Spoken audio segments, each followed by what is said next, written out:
दोस्तों, आपका छवि career institute पे स्वागत है। मैंने आपको पहले वीडियो में भूगोल से संबंधित में देशांतरीय और अक्षांशीय विस्तार के बारे में चर्चाएं की थी और भारत के नामों के बारे में चर्चाएं की थी। आज मैं और भी बताने वाला हूं। देखिए,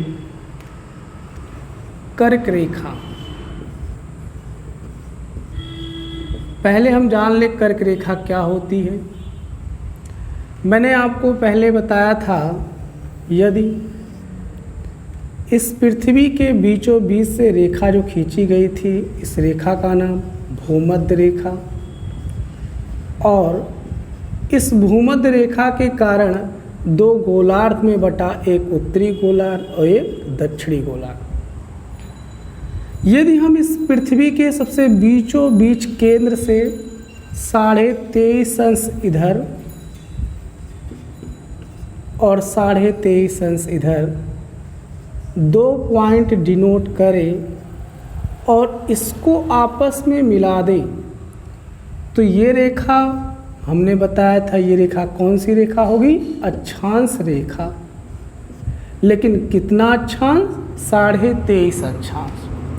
और ये भी हमने पहले बताया था, यह उत्तरी गोलार्ध में रेखा है, इसलिए इस रेखा का नाम 23.5 अंश उत्तरी अक्षांश रेखा होगा। यदि हम इस बिंदु से 23.5 अंश इधर और 23.5 अंश इस दिशा में डिनोट करके मिलाएं, तो ये भी 23.5 अंश जरूर होगा। लेकिन ये दक्षिण गोलार्ध में है, इसलिए इसका नाम दक्षिणी अक्षांश रखा जाएगा। और ये तो उत्तरी अक्षांश में है, तो ये उत्तरी अक्षांश रेखा, और ये दक्षिण में है तो दक्षिणी अक्षांश रेखा। जो उत्तर भाग में है और 23.5 अंश उत्तरी अक्षांश है, इसी रेखा को कर्क रेखा कहा गया। और जो 23.5 अंश दक्षिणी अक्षांश में है, इस रेखा को मकर रेखा कहा गया। इन दोनों रेखाओं में आपको बताने वाला हूं कर्क रेखा। देखिए, हमारे पूरे भारत में मुख्य भूमि के माना जाता है कि से बीचों बीच से एक रेखा गुजरती है, और वो रेखा कौन सी रेखा है? कर्क रेखा है। भारत के बीचों बीच से एक रेखा गुजरती है, उस रेखा का नाम कर्क रेखा है, जो हमारे पूरे भारत को 2 भागों में विभाजित करती है। एक तो उत्तरी भाग और एक दक्षिणी भाग कहलाता है। जो उत्तरी भाग कहलाता है, इसी को उत्तर भारत कहते हैं, और जो दक्षिणी भाग कहलाता है, इसी को दक्षिण भारत कहते हैं। यानी कर्क रेखा हमारे भारत को 2 भागों में विभाजित करती है, एक उत्तर भारत और एक क्या होगा? दक्षिण भारत होता है। ये रेखा की बात करें तो ये रेखा पहले गुजरात, राजस्थान, मध्य प्रदेश, छत्तीसगढ़, झारखंड, पश्चिम बंगाल, त्रिपुरा और मिजोरम,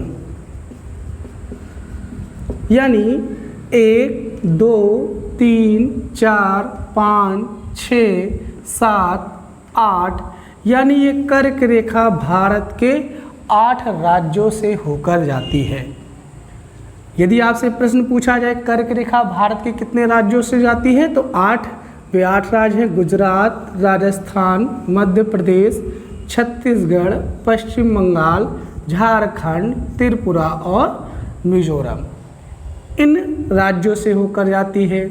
एक प्रश्न और बता दें, झारखंड की राजधानी है रांची, और रांची जो है वो कर्क रेखा पर ही स्थित है। यदि हमसे पूछा जाए झारखंड की राजधानी किस रेखा पर स्थित है, या किस राज्य की राजधानी कर्क रेखा पे मौजूद है, तो हमें बताना क्या आंसर है, रांची। दूसरा चीज़ एक जान लें, यदि रांची ऑप्शन में ना हुआ तो मध्य प्रदेश की राजधानी भोपाल वह कर्क रेखा के सबसे नज़दीक स्थित है। तो इस प्रकार कर्क रेखा भारत के बीचों बीच से जाने वाली रेखा है, जो कि 23.5 उत्तरी अक्षांश में पाई जाती है, और जो भारत के कितने राज्यों से जाती है, 8 राज्यों से जाती है। और एक चीज़ और बता दें, कर्क रेखा के उत्तरी भाग में सूर्य की किरणें सीधी नहीं पड़ती हैं, तिरछी पड़ती है, और कर्क रेखा के दक्षिण भाग में सूर्य की किरणें सीधी पड़ती है। इसलिए हमारे भारत के उत्तर की तरफ जलवायु ठंडी जलवायु पाई जाती है, और जो दक्षिण भारत है वहाँ पे गर्म जलवायु पाई जाती है। यह गर्म प्रदेश है और ये आपका ठंडा प्रदेश। इस प्रकार इस जलवायु को भी बांटा गया है। तो कर्क रेखा भारत के कितने राज्यों से जाती है, 8 राज्यों से जाती है। एक और रेखा है, उसको भी हम बता रहे हैं, जो भारत से संबंधित है।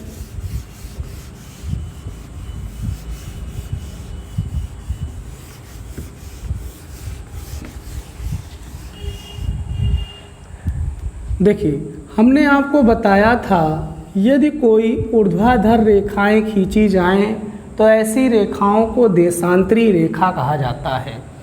लेकिन भारत में कौन सी देशांतरी रेखा है जो कि परीक्षा की दृष्टि से है, तो वो 82.5 अंश।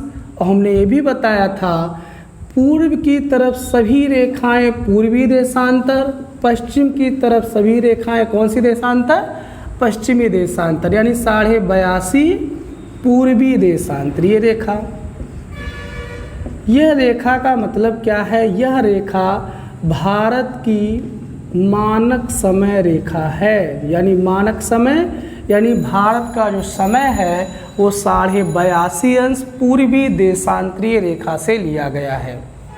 इस रेखा पे मौजूद जो प्रदेश हैं वो कौन कौन से हैं। सबसे पहले आता है उत्तर प्रदेश, उत्तर प्रदेश के बाद आता है मध्य प्रदेश, मध्य प्रदेश के बाद आता है छत्तीसगढ़, छत्तीसगढ़ के बाद आता है उड़ीसा, और उड़ीसा के बाद जो आता है वो आता है आंध्र प्रदेश। यानी यह रेखा भारत के 1, 2, 3, 4, 5 यानी 5 राज्यों से होकर जाती है।